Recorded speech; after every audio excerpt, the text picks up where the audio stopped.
शादी का लहंगा। ये कहानी है नागपुर की, जहाँ रस्तोगी परिवार रहता था। परिवार का मुखिया था संजय और संजय के साथ उस घर में रहती थी उसकी पत्नी गीता, बड़ा बेटा विनीत, बड़ी बहू ममता, छोटा बेटा राजीव और सबसे छोटी एक बेटी ऐश्वर्या। ऐश्वर्या का नाम उन्होंने अभिनेत्री ऐश्वर्या के नाम पर नहीं रखा था पर वो बेहद खूबसूरत थी। ऐश्वर्या, अरे ओ ऐश्वर्या, कहाँ है बेटा तू? हाँ मम्मी, क्या बात है बताओ। कमरे से चिल्ला रही है, ये नहीं कि बुला रही हूँ तो बाहर आए। अरे एक मिनट मम्मी, कुछ काम कर रही हूँ। क्या काम कर रही है, मैं भी तो देखूं। गीता ऐश्वर्या के कमरे में पहुंची तो पता चला कि वो आईने के सामने खड़ी लिपस्टिक लगा रही थी। वाह, ये ज़रूरी काम है तेरा। अरे मम्मी, खूबसूरत दिखना बहुत ज़रूरी है। तेरे जैसा खूबसूरत ना हमारे मोहल्ले में कोई है, ना हमारे ख़ानदान में कोई है, और मुझे लगता है ना पूरे नागपुर शहर में है। तो 24 घंटे आईने के सामने खड़े रहने की और सजने संवरने की ज़रूरत नहीं है, समझ रही है? हाँ मम्मी, मुझे पता है कि मैं सबसे खूबसूरत हूँ, लेकिन खूबसूरती को मेंटेन भी तो करना पड़ता है। जिन पेड़ों को पानी नहीं दिया जाता वो सूख जाते हैं। ओहो, क्या बात है ऐश्वर्या, फिलॉसफी। बस फिलॉसफी ही झाड़ती रहेगी, ये काम तो इससे कोई होगा नहीं। क्या काम है मम्मी, बताओ ना। आप तो बस ताने देना शुरू कर देती हो। क्या काम है मतलब? तेरे भाई की शादी है और तू पूछ रही है क्या काम है?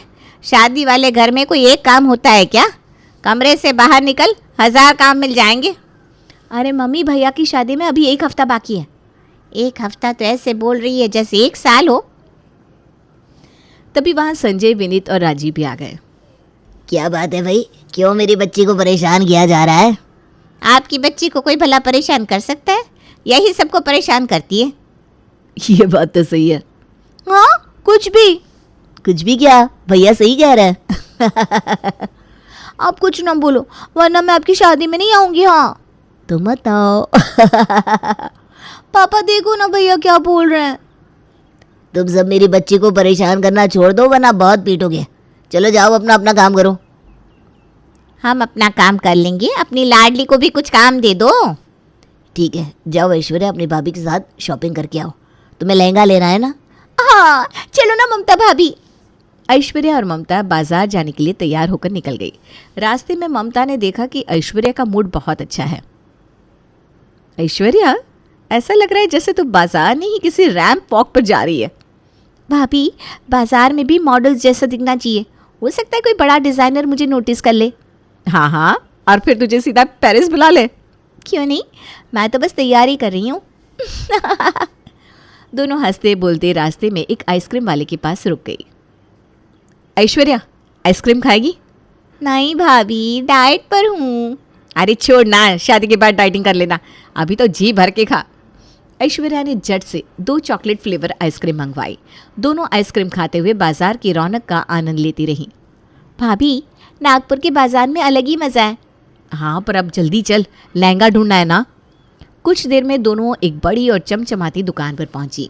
दुकानदार ने जैसे ही ऐश्वर्या को देखा, उसकी खूबसूरती में खो गया। जी, क्या सेवा कर सकता हूँ? सबसे पहले अपनी आंखें सही जगह पर रखो और लहंगा दिखाओ। जी सॉरी मैडम, अभी दिखाता हूँ। दुकानदार ने अलग अलग रंग और डिज़ाइनर के लहंगे निकाले। ममता को एक सुरमई रंग का लहंगा पसंद आया, जिसकी कीमत 7000 रुपये थी। ऐश्वर्या, ये देख, कितना सुंदर लहंगा है। भाभी, ये तो बहुत बेसिक है, मुझे नहीं पसंद। तभी ऐश्वर्या की नज़र दुकान में एक मैनिक्विन पर पड़ी। उस पर बेबी पिंक कलर का बेहद खूबसूरत लहंगा था। भाभी, वो देखो, वो कितना प्यारा है। चल ना, पास जाकर देखते हैं। रुकिए, मैं ला कर दिखाता हूँ। दुकानदार ने मैनिक्विन से लहंगा उतार कर ऐश्वर्या को दिखाया। यही चाहिए, कितना सुंदर है। मैडम, ये बहुत खास डिज़ाइन है, इसकी कीमत 40,000 रुपये है। 40,000? ऐश्वर्या, ये कुछ ज़्यादा ही महंगा है। नहीं भाभी, मुझे यही चाहिए। ममता ने समझाने की बहुत कोशिश की, लेकिन ऐश्वर्या नहीं मानी। पैसे कम थे तो ऐश्वर्या ने अपने पापा संजय को फ़ोन किया। क्या हुआ बेटा? पापा, मुझे एक लहंगा पसंद आया है, लेकिन उसकी कीमत 40,000 रुपये है। 40,000? ऐश्वर्या, ये तो बहुत महंगा है। पापा, ये तो बजट से बाहर है, मना कर दीजिए। संजय और विनीत ने सख्ती से मना कर दिया। ऐश्वर्या ने खूब मिन्नतें की, लेकिन कोई फ़ायदा नहीं हुआ। ठीक है, मैं कोई लहंगा ही नहीं लूंगी। वो खाली हाथ घर लौट आई और मन ही मन ठान लिया कि वो सिर्फ वही लहंगा पहन लेगी, वरना कोई और नहीं। ऐश्वर्या घर पहुंची और सीधे अपने पापा संजय के पास गई। उनके पास बैठते हुए उसने बड़े प्यार से पूछा, पापा आप मुझे शादी के लहंगे के लिए मैक्सिमम कितने पैसे दे सकते हैं? बेटा मैंने पहले ही कहा है 10,000 से ज़्यादा नहीं। पापा कम से कम 20 तो दे दीजिए, मैं बाकी का खुद अरेंज कर लूँगी। देख ऐश्वर्या, 10,000 का लेना है तो ले, वरना पुरानी साड़ी पहन लेना। तेरे नखरे बढ़ते ही जा रहे हैं। पापा पुरानी साड़ी, मेरे जैसी बेटी के साथ ऐसा अन्याय। मैं नागपुर की सबसे खूबसूरत लड़की हूँ और आप चाहते हैं कि मैं पुरानी साड़ी पहनूं? तेरी नाटकबाजी मेरे ऊपर नहीं चलने वाली। बस अब कोई बहस नहीं, कल जाकर कोई लहंगा ले आना चुपचाप। लहंगा आएगा तो वही आएगा, वरना कुछ नहीं आएगा और मैं वो ला कर रहूँगी। ऐश्वर्या चुप हो गई थी, लेकिन वो हार मानने वालों में से नहीं थी। उसे पता था कि उसके पापा को कैसे मनाना है। अगले दिन सुबह सुबह 6 बजे जब पूरे घर में सन्नाटा था, ऐश्वर्या उठी और सीधे रसोई में चली गई। उसने संजय की पसंद के आलू पराठे और अदरक वाली चाय बनानी शुरू की। ऐश्वर्या तू सुबह सुबह उठकर किचन में, सब ठीक तो है? हाँ मम्मी, पापा के लिए नाश्ता बना रही हूँ। तेरी इस अचानक सेवा भावना के पीछे जरूर कोई चाल है। जाइए मम्मी, आप एक बेटी का अपने पिता के लिए प्यार नहीं समझ सकती। चल नाटंकी बास। जब संजय ने नाश्ता देखा तो हैरान रह गया। ये क्या, मेरी ऐश्वर्या सुबह 6 बजे उठ गई? मुझे तो लग रहा है कि सूरज पश्चिम से निकला है। पापा आपके लिए इतना तो कर ही सकती हूँ ना मैं। संजय खुश होकर मुस्कुराया और कहा, मुझे पता है ये तू किस लिए कर रही है, पर तू अपने काम में कामयाब हो गई। मोगेम्बो, खुश हुआ। ये ले 20,000 रुपये, पर अब हर दिन ऐसे ही सुबह उठकर नाश्ता बनाना पड़ेगा। जी पापा, श्योर, व्हाई नॉट। अब ऐश्वर्या के पास 20,000 रुपये थे, लेकिन उसे 20 और चाहिए थे। उसने अपनी गुल्लक खोली और उसमें से 5,000 निकाल लिए। अब उसके पास कुल 25,000 रुपये हो गए थे। अब वो अपनी ममता भाभी के पास गई और बोली, हाय भाभी, क्या कर रही हो? मस्का मत लगा, मुझे पता है तू किसी काम से आई है। क्या काम है? मैं अपना कोई काम करवाने नहीं, बल्कि आपका काम करने आई हूँ। आपको किसी काम में मेरी मदद चाहिए तो बताइए। ये तेरा क्या नया खेल है? हाँ, अरे हाँ, मेरे पास एक काम है तेरे लिए। मुझे मेकअप पे ना बहुत दिक्कत होती है। कौन से कपड़ों के साथ कौन सा लिपस्टिक शेड लगाओ समझ में ही नहीं आता, और आई लाइनर मेरे लिए बुरे सपने जैसा है। तू तो मेकअप की मास्टर है, अगर तू मुझे सिखा देगी तो काम बन जाएगा। हाँ हाँ, क्यों नहीं। शादी के बाद तक मैं आपकी हर फंक्शन में पूरी मदद करूँगी, एकदम मॉडल बना दूँगी। पर इसकी फ़ीस लगेगी। फ़ीस? अब तो फ़ीस लेगी मुझसे? हाँ भाभी, क्योंकि मैं प्रोफेशनल काम कर रही हूँ। अच्छा बाबा, क्या है तेरी फ़ीस? वैसे तो 10,000 है, लेकिन आप घर वाली हो तो 5,000 दे देना। ममता उसकी बातों पर हंसते हंसते मान गई। ऐश्वर्या को 5,000 रुपये दे दिए। अब उसके पास कुल 30,000 रुपये हो गए थे। अब ऐश्वर्या अपनी माँ गीता के पास गई। मम्मी, मुझे नानी के घर जाना है। क्या? शादी में सिर्फ 6 दिन बचे हैं और तुझे नानी के घर जाना है? हाँ मम्मी, चलो ना। गीता ने अनमने मन से उसकी बात मान ली। नानी के घर पहुंचने पर ऐश्वर्या ने अपनी नानी से खूब प्यार से बातें की। विदाई के वक्त नानी ने उसे 1,000 रुपये दिए और मामा ने भी खुशी खुशी 1,000 रुपये दे दिए। अब उसके पास थे 32,000। अच्छा बेटा, अब मुझे समझ में आया तुझे नानी के घर क्यों आना था। अरे मम्मी, कैसी बात कर रही हैं? ये तो नानी और मामा का प्यार है। जब वो घर वापस पहुंचे तो पता चला कि संजय के दोस्त घर आए हुए हैं। ऐश्वर्या फ़ौरन उनके पास जाकर बैठ गई, क्योंकि उसे पता था कि ये जब जाएंगे तो पैसे देकर जाएंगे। ऐश्वर्या, ये क्या, तुम मेहमानों के साथ बैठी है? पक्का इस लड़के को बुखार है, क्योंकि कल तक जो मेहमानों से भागती थी आज ये खुद आकर बैठ गई। या तो इसके सर पर चोट लगी है, या फिर इसके दिमाग में कोई योजना चल रही है। भैया अंकल, आप मेरे घर वालों की बातों पर ध्यान मत दीजिएगा, दे आर हेटर्स। तू तो बहुत जॉली है बिटिया। सो तो मैं हूँ। ऐश्वर्या ने उनसे खूब बातें की, उनकी तारीफ़ें की और माहौल खुशनुमा बना दिया। संजय के दोस्त जाते वक्त उसे 1,000 रुपये दे गए। अब उसके पास थे कुल 33,000। 33,000 तो हो गए, अब सिर्फ 7,000 और चाहिए, फिर मैं अपना सपना पूरा कर लूँगी। अब ऐश्वर्या के पास सिर्फ 7,000 की कमी थी। उसने निश्चय किया कि इस बार अपने भाई राजीव से मदद मांगेगी। सीधा उसके कमरे में पहुंची और धीरे धीरे आवाज़ में कहने लगी, भैया मैं आपकी छोटी बहन हूँ ना। हाँ तू मेरी बहन है, ये क्या नया सवाल है? और मैं आपकी प्यारी बहन हूँ, है ना? हाँ है तो, पर तू ये बार बार क्यों पूछ रही है? भैया अगर मुझे किसी चीज़ की ज़रूरत पड़े तो आप मेरी मदद करेंगे ना? अरे तेरी मदद क्यों नहीं करूँगा बहना, बोल क्या चाहिए? भैया मुझे 7,000 रुपये चाहिए। राजीव को ये सुनकर थोड़ा झटका लगा। 7,000? इतने पैसे क्यों चाहिए तुझे? भैया आपकी शादी के लिए मैंने एक लहंगा देखा है, वही लेना चाहती हूँ। सोचिए आपकी इकलौती बहन आपकी सालियों के सामने फीकी लगेगी तो आपको कैसा लगेगा? क्या? अरे भैया अगर आपकी बहन दूसरों के सामने बेसिक कपड़े पहनेगी तो लोग क्या कहेंगे? वो कहेंगे राजीव अपनी बहन का ख्याल नहीं रखता। अरे पर भैया मैं आपसे कभी कुछ नहीं मांगती, सिर्फ इस बार मेरी मदद कर दीजिए। ऐश्वर्या ने ऐसा नाटक किया कि राजीव का दिल पिघल गया। उसने अपनी जेब से 10,000 रुपये निकालकर ऐश्वर्या को दे दिए। ये ले, अब खुश? भैया आप दुनिया के सबसे अच्छे भाई हैं। ऐश्वर्या की खुशी का ठिकाना नहीं था। अब उसके पास पूरे 40,000 रुपये हो चुके थे। ऐश्वर्या उसी वक्त सारे पैसे लेकर लहंगे की दुकान पर पहुंची। उसने वही लहंगा खरीदा जो उसे पसंद था। उसे ऐसा लग रहा था जैसे उसे कोई बहुत बड़ी जंग जीत ली हो। मैडम ये लहंगा आपकी पर्सनालिटी को और भी खूबसूरत बना देगा। मुझे पता है, tell me something I don't know. उसने लहंगे को एक बड़े बैग में रखा और घर पहुंची ताकि किसी को पता ना चले कि उसने कौन सा लहंगा खरीदा है। अब जब शादी का दिन आया तो ऐश्वर्या ने अपना लहंगा पहना और तैयार होकर बाहर आई। वो सचमुच किसी परी से कम नहीं लग रही थी। सभी लोग उसे देखकर दंग रह गए। मेरी बेटी तो राजकुमारी लग रही है। लगता है आज बहुत से लड़कों को हार्ट अटैक आने वाला है।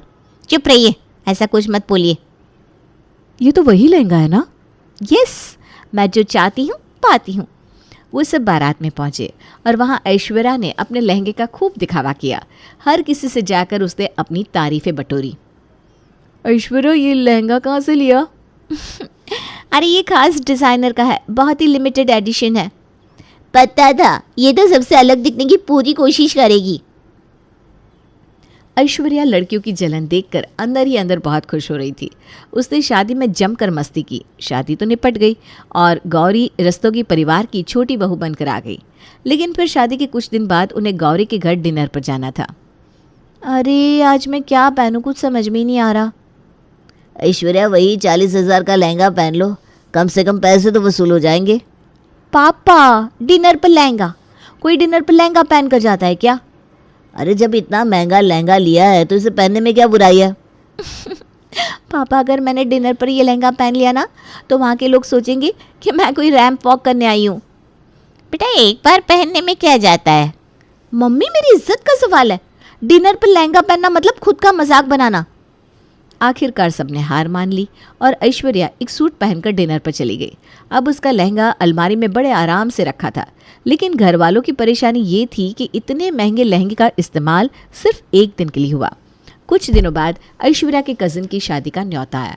जैसे ही ये खबर घर में फैली, सबके बीच कपड़ों की चर्चा शुरू हो गई। ऐश्वर्या तेरे पास तो अब एकदम परफेक्ट लहंगा है, वही 40,000 वाला पहन ले। मम्मी क्या बात कर रही हो? वो लहंगा एक बार पहन चुकी हूँ ना मैं। तो एक बार पहन लिया तो क्या अब उसे जला दे? 40,000 का है भाई। मम्मी 40,000 का हो या 40 लाख का, सबने देख लिया है उसे। बार बार वही कपड़े पहनना मतलब खुद की बेइज्जती करवाना। अरे इतने महंगे लहंगे का ये हाल है, पैसे की कीमत समझो भाई। मम्मी चिल ना, मैं साड़ी पहन लूँगी। अब कुछ दिनों बाद पड़ोस में एक और शादी थी। गीता को लगा इस बार ऐश्वर्या मान जाएगी। ऐश्वर्या अब इस शादी में तो वही लहंगा पहनना। हाँ मम्मी आप भी ना, कजिन की शादी में नहीं पहना, अब मौली की शादी में पहन लूँ। तो क्या करेंगे उस लहंगे का? अलमारी में सड़ाएंगे? अरे मम्मी वो मेरी शादी स्पेशल लुक का हिस्सा था, अब उसका काम खत्म। अब पूरे घर में यही चर्चा थी कि इतने महंगे लहंगे का क्या होगा। ऐश्वर्या ने तो उसे पहनने से तौबा कर ली थी। धीरे धीरे घर वाले उस लहंगे का अलग अलग तरीके से इस्तेमाल करने लगे। सबसे पहले छोटी बहू गौरी ने पहल की। मम्मी जी वो दीवार की सजावट के लिए कुछ चाहिए था। क्या चाहिए? ऐश्वर्या के लहंगे की चुन्नी। गीता ने बिना कुछ कहे लहंगे की चुन्नी निकाल कर गौरी को दे दी। गौरी ने उससे घर की दीवार पर सजावट कर दी। बात यहीं खत्म नहीं हुई, बड़ी बहू ममता ने तो और भी अनोखा काम कर दिखाया। इस लहंगे का ब्लाउज तो बहुत ही खूबसूरत है, इसे अपनी साड़ी के साथ पहनकर देखती हूँ। ममता ने लहंगे का ब्लाउज पहनकर साड़ी के साथ ऐसा लुक तैयार किया कि पूरे घर में हंसी का माहौल बन गया। भाभी ये क्या कर रही हो? अरे तुम्हारा लहंगा तो मल्टीपर्पज़ है। सब ममता का नया लुक देखकर खूब हंसे। उसी शाम पड़ोस के बच्चे उनके घर आए और बोले, आंटी हमारे क्राफ्ट के प्रोजेक्ट के लिए कुछ सजावटी सामान चाहिए, आपके पास है क्या? गीता को कुछ याद नहीं आया, लेकिन ऐश्वर्या का लहंगा उसकी आंखों के सामने आ गया। उसने लहंगे में से सितारे और नग निकालकर बच्चे को दे दिए। आंटी ये तो बहुत सुंदर है। बच्चे खुशी खुशी चले गए। अब उसके लहंगे का अलग अलग हिस्सों में इस्तेमाल होने लगा। इसी बीच एक दिन ऐश्वर्या की बचपन की सहेली रिया उससे मिलने आई। बातचीत के दौरान रिया ने ऐश्वर्या से उसका लहंगा मांगा। ऐश्वर्या, सुना है तूने शादी में 40,000 का लहंगा खरीदा था। अब मेरी बहन की शादी है तो मुझे भी पहनने को दे देना। अरे दे तो दूँ, पर मेरा लहंगा कहाँ रखा है मुझे याद ही नहीं है। रुक मैं ढूंढती हूँ। ऐश्वर्या ने अलमारी खंगाली, लेकिन लहंगा नहीं मिला। फिर उसने पूरे घर में लहंगे की खोज शुरू की, और जब उसने देखा कि उसका लहंगा घर की सजावट और बाकी कामों में इस्तेमाल हो रहा है तो वो दंग रह गई। मम्मी ये क्या कर दिया आपने? मेरा 40,000 का लहंगा दीवार की सजावट में इस्तेमाल हो रहा है, और लहंगे पर से सारे सितारे और नग कहाँ गए? बेटा वो तो पड़ोसी के बच्चे ले गए क्राफ्ट के लिए। क्या?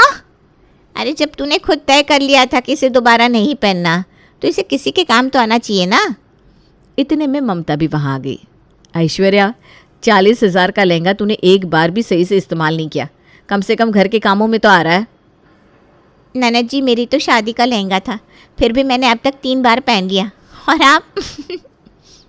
ऐश्वर्या, तेरे 40,000 के लहंगे की कहानी तो बहुत ही मज़ेदार है। ऐश्वर्या को अपनी गलती का एहसास हुआ। उसने सोचा कि अगर उसने लहंगे का सही इस्तेमाल किया होता तो ये दिन देखने को नहीं मिलता। अब उसे वाकई पछतावा हो रहा था।